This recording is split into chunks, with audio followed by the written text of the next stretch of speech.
anti-aging? Well, what happens in our body is two things. Actually, I'm going to kind of go past this one first. Oh, maybe I'll go the other way. Yeah, this is what I wanted to say. This is what we have to talk about. What actually is aging? What aging is really, you know, you've all heard the term of cell division and cells multiplying and divide. Well, there is a finite number of cells. There is a finite number of cell divisions. So there's just so many times your cells can divide. The other definition we use with aging is called degeneration or wear and tear, which occurs when free radicals.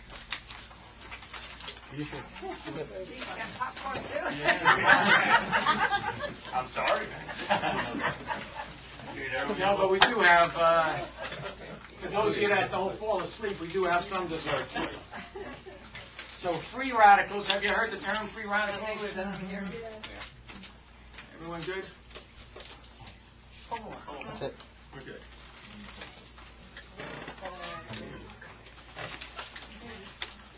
Free radicals are a type of molecule that kind of damages the body. What causes free radicals? Well,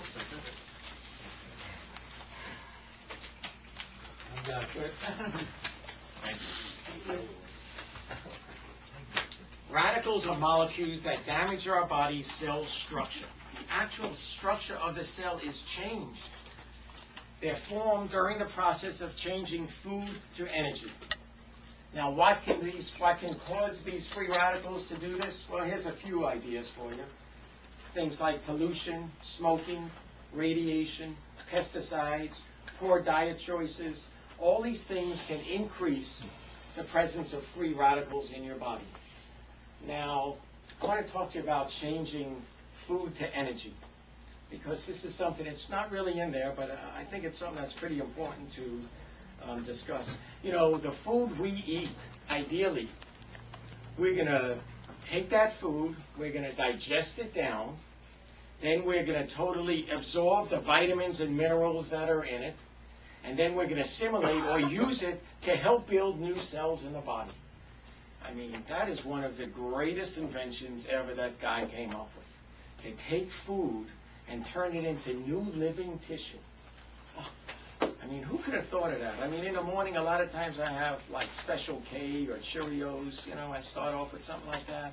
And you're taking something out of a cardboard box, and you're eating it, and you're turning it into new living tissue.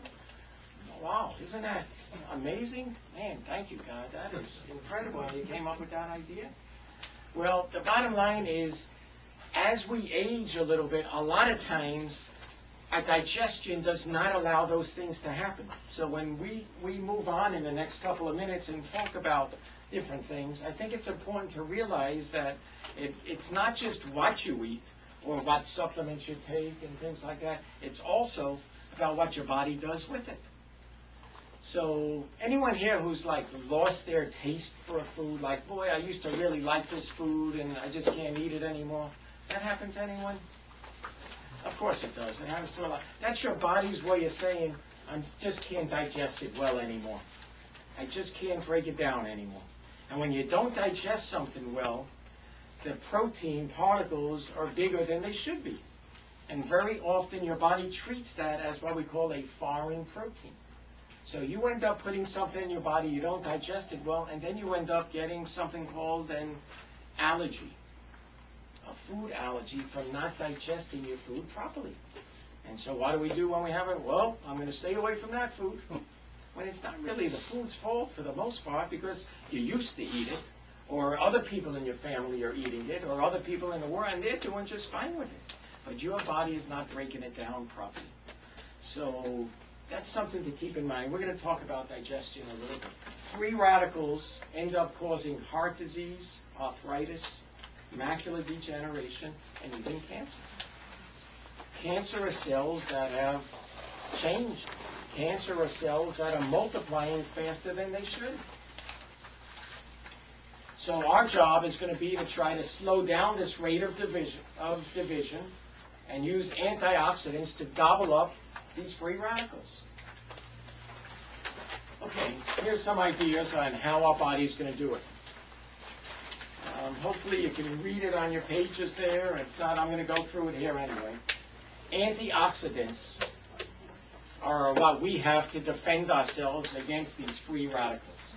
A diet rich in antioxidants, a diet that has vitamin C, vitamin E, green tea, lycopene, fruits and vegetables are the best way of getting it. But without a doubt, because we just spoke about the digestion part, we think supplements are not only helpful, we think they're necessary.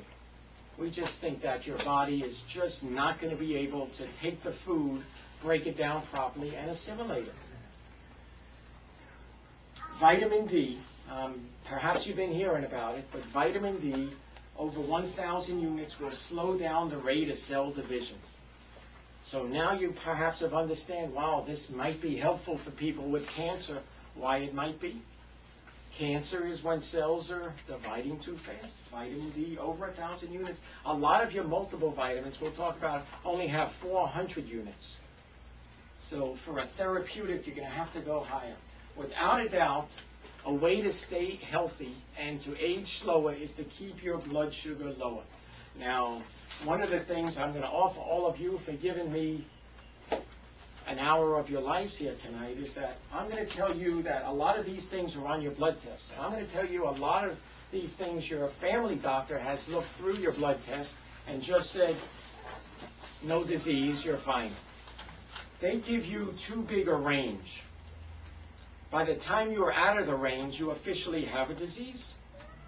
Whereas, say for blood sugar, a normal range is 70 to 110. If you're 71 or you're 109, your doctor's not even going to notice it because it's not in red. But if you're at 109, that's darn close to being 111, isn't it? So we think instead of going through ranges, there really are what we call optimum levels, where you really should be at. And for just about everything on your blood test, there are optimum levels. So those of you that have had a blood test, if you'd like, my gift, one of our gifts for you being here tonight is that me and my son will go through your blood test, and we'll try to see if there's anything, problems beginning before it gets to the point where you officially have the disease. So here's a few things to be aware of. Keep your blood sugar lower. Like I said, to them it's 110. It really should be between 75 and 90. Keep your cholesterol, again, most of you, raise your hand if you know what your cholesterol number is. Raise your hand if you know what your good cholesterol, your HDL number is. Okay, a few of you, but not all of you. You should not even bother having a cholesterol number unless you know what your good cholesterol number is. Your ratio is probably more important than just knowing your top number. There's something else called homocysteine, which when it's in higher levels in the blood, will do more damage to your blood vessels than cholesterol will do. You know, my grandmother only lived to be 94, and her cholesterol was always over 350, 400, because she never knew what her high density was. But cholesterol is not, cholesterol we have a drug for. And by the way, the number one prescribed drug in America is Lipitor. One of the reasons you must take blood tests when you take Lipitor? Right. Because it's going to attack your liver. Your liver makes most of your cholesterol. Most of your doctors are going to say your cholesterol's high. I'll give you 2 weeks to lower it.